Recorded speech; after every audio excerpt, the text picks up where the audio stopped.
On to another big story we're working on for you this Monday. Labor Minister Shane Gibson updating the House of Assembly on the latest developments on the closure of the Sandals Royal Bahamian Resort in Cable Beach and the fate of its 600 employees. The Labor Minister says they received short notice that the hotel would be closing only of the learning of the news last Tuesday when it was leaked to the media. Minister Gibson says he requested a meeting with the resort the following day and spoke with Sandals CEO Adam Stewart as well as the senior management and legal team. During that meeting, we asked them to consider laying employees off instead of making them redundant. They told us they would consider this suggestion and get back to us within 24 hours. However, after not hearing from them, my ministry wrote Sandals a letter on August 4th requesting the resort's latest position and further details on the proposed closure. Sandals has yet to respond to my ministry. Instead, resort representatives wrote the Attorney General and copied the Ministry of Labor on Friday, August 12th, informing us of their decision. Minister Gibson reiterated that on Friday, labor officials got the letter advising them Sandals would be closed for 8 weeks to conduct repairs that could not be done in the presence of its guests. The resort also noted that 44 Bahamian managers and 44 line staff members, as well as 13 work permit holders, would remain at the resort during the time. Additionally, some 60 employees were retained by Sandals Emerald Bay in Eleuthera. Minister Gibson reaffirms his ministry has not, though, received the necessary information in order for those employees to proceed in their normal fashion.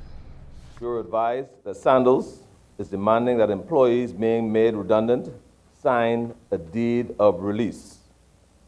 I understand that this is illegal, as the law does not require employees being made redundant to sign such a document for redundancy money that they're entitled to. We have never had a major employer in this country proceed this way in making hundreds of employees redundant without first meeting with the Ministry of Labor. I'm again calling on the National Tripartite Council to move post-haste with updating our redundancy laws, making it mandatory that proper notice be given and consultation take place before moving to make employees redundant. Well, some of those unemployed Sandals workers receiving checks today from the resort. Line staff and mid-management staff members are among those affected. ZNS News has learned that nearly 500 people received packages today.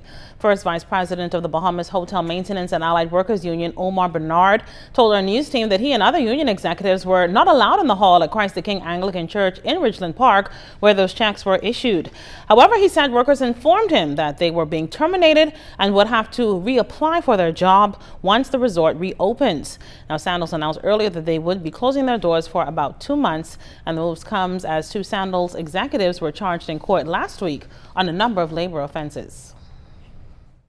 We advise persons, members coming here not to sign any document, but they are being told that unless they sign a release form, they would not be issued their checks.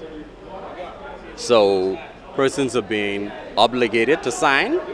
If they do not sign, then they're not going to get their checks. What they're asking employees to do is, after signing this release, I think it's maybe in a week or two, maybe 2 or 3 weeks, they are to return to the hotel. At some date they will confirm to them, and they will re-engage them in the interview. Well, Sandals Royal Bahamian Spa Resort and Offshore Island issuing a statement today confirming that it is on track to reopen its doors in October, revamped and renovated in time for what they describe as being the best winter season ever. The repairs and upgrades are being fast-tracked at an estimated cost of $4 million and is expected to be completed within a 14-week time frame. Now, resort officials say the screening and rehiring processes to engage the resort's full complement of 750 staff members is currently underway.